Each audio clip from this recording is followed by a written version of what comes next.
Good morning students.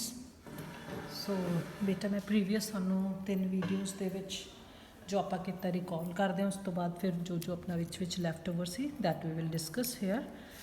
सो आपां concepts of cost कीते, right.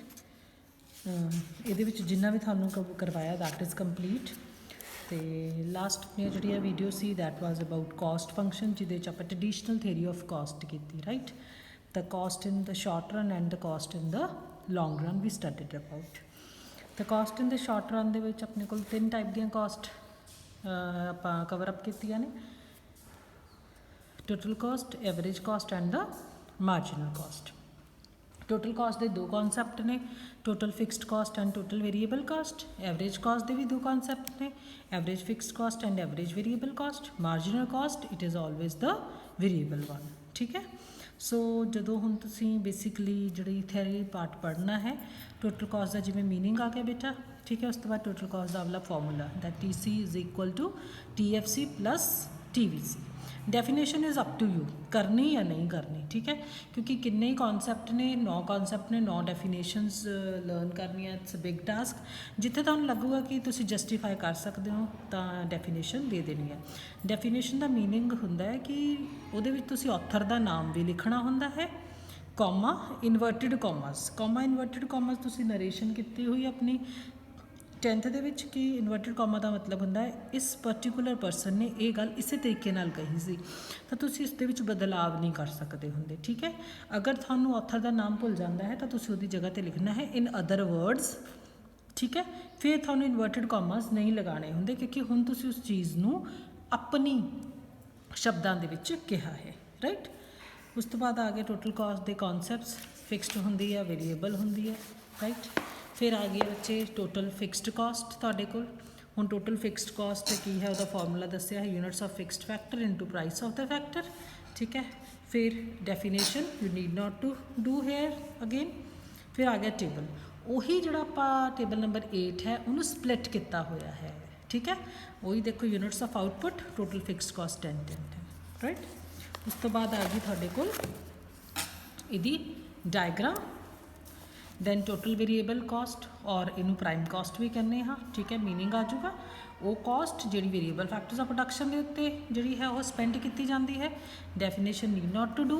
Then meaning आ गया जनरल मीनिंग कि वेरीएबल कॉस्ट होंदी केड़ी है, जी अनअवॉइडेबल होंदी है, like expenses on raw material, wages of labour, electricity charges, wear and tear expenses and so on.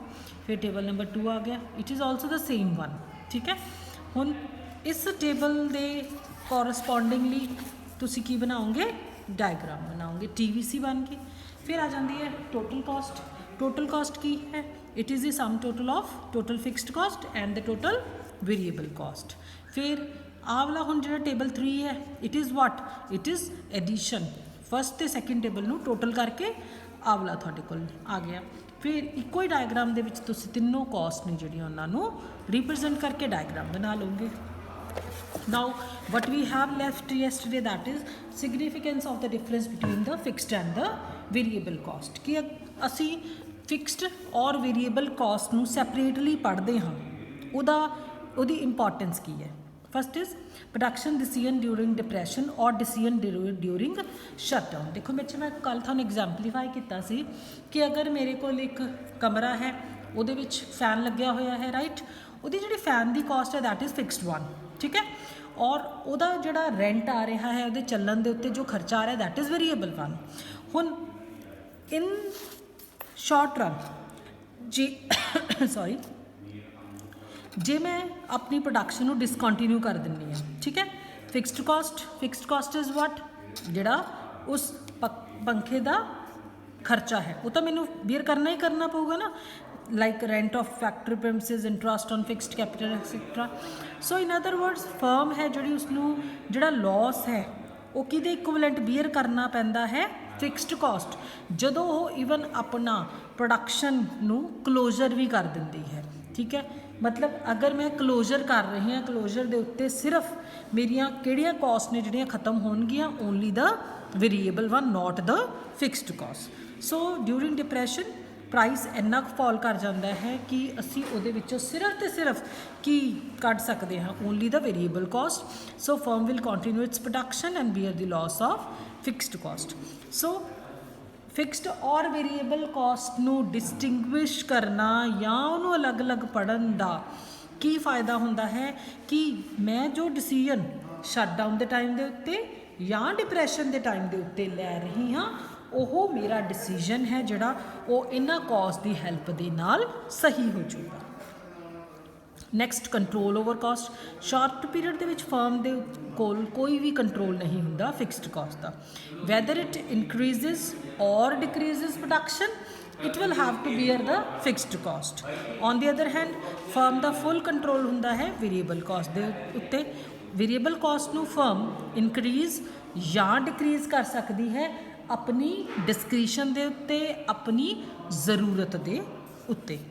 consequently short run ਦੇ ਵਿੱਚ firm ਹੈ ਜਿਹੜੀ ਉਹ optimum combination ਹੈ ਜਿਹੜਾ given quantity of output ਦਾ ਨਹੀਂ ਅਚੀਵ ਕਰ ਸਕਦੀ ਕਿਉਂਕਿ ਕੁਝ cost fixed ਹੁੰਦੀਆਂ ਨੇ। ਉਸ ਤੋਂ ਬਾਅਦ ਬੱਚੇ ਆ ਜਾਂਦੀ ਹੈ ਐਵਰੇਜ ਕਾਸਟ। ਐਵਰੇਜ ਕਾਸਟ ਦੇ ਦੋ ਕਨਸੈਪਟ ਨੇ, average fixed and average variable. You will give this formula ਜੋ ਆਪਾਂ ਕੱਲ੍ਹ ਕੀਤਾ ਸੀ, ਠੀਕ ਹੈ। Then table number 4 correspondingly diagram AFC ਦੀ। AFC ਦੀ ਡਾਇਗਰਾਮ ਹੈ ਜਿਹੜੀ it is called rectangular hyperbola. Right, rectangular hyperbola ਕਿਉਂ ਕਿਹਾ ਜਾਂਦਾ ਹੈ? Because it is showing the same level of total fixed cost. what it is showing, ਕਿਉਂਕਿ ਸਾਡੇ ਕੋਲ ਜਿਹੜੀ TFC ਹੁੰਦੀ ਹੈ ਉਹ ਕੀ ਹੁੰਦੀ ਹੈ? whether I am producing 100 units or I am producing 0 unit, ਮੈਨੂੰ ਫਿਕਸਡ ਕਾਸਟ ਹੈ ਪੈਣੀ ਹੀ ਪੈਣੀ ਹੈ, total fixed I am talking about, ਠੀਕ ਹੈ। ਤਾਂ average fixed cost means per unit cost. Average fixed cost means per unit fixed caste.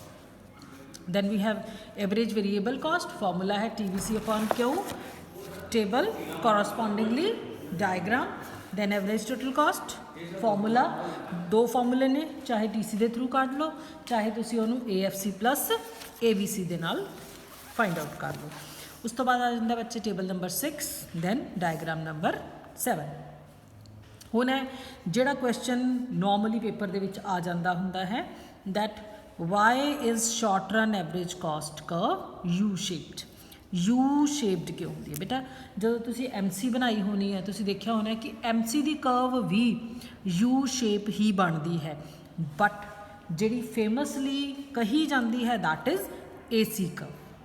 ਕਿਉਂ ਹੈ ਹੁਣ AC ਯੂ ਸ਼ੇਪਡ ਕਿਉਂ ਹੁੰਦੀ ਹੈ? ਯੂ ਸ਼ੇਪ ਦਾ ਮਤਲਬ ਕੀ ਹੋਊਗਾ?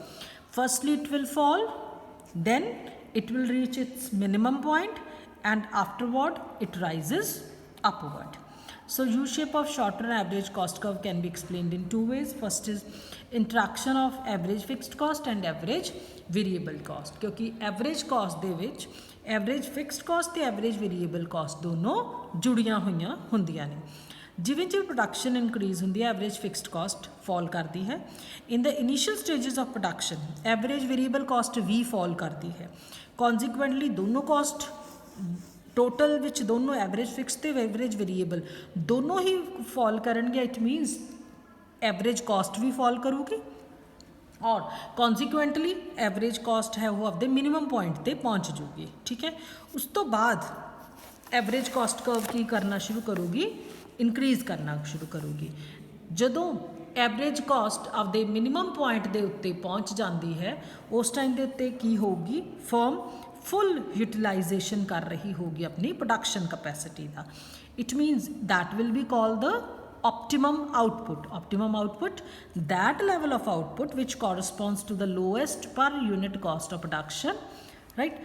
So अगर हुन firm इस optimum level नु cross कर दी है, what will happen? Average fixed cost will continue to fall, but average variable cost will begin to rise. So a rising average variable cost will make the average cost also to rise. So after reaching minimum point 'ਤੇ ਪਹੁੰਚਣ ਤੋਂ ਬਾਅਦ average variable caste ਹੈ ਜਿਹੜੀ ਉਹਦੇ 'ਚ increase ਹੈ ਉਹ ਐਵਰੇਜ ਫਿਕਸਡ ਕਾਸਟ ਦੇ ਡਿਕਰੀਜ਼ ਤੋਂ ਜ਼ਿਆਦਾ ਹੋ ਜਾਊਗਾ। ਤਾਂ ਨੈਟ ਇਫੈਕਟ ਕੀ ਹੋਗਾ? AC ਕੀ ਹੋਣੀ ਸ਼ੁਰੂ ਹੋ ਜਾਊਗੀ ਬੇਟਾ? ਇਨਕਰੀਜ਼ ਕਰਨੀ ਸ਼ੁਰੂ ਹੋ ਜਾਊਗੀ। ਸੋ ਜਿਹੜੀ ਯੂ ਸ਼ੇਪ ਹੈ ਉਹ ਫਾਰਮੂਲੇਟ ਹੋ ਜਾਊਗੀ। Next we will do in the next video.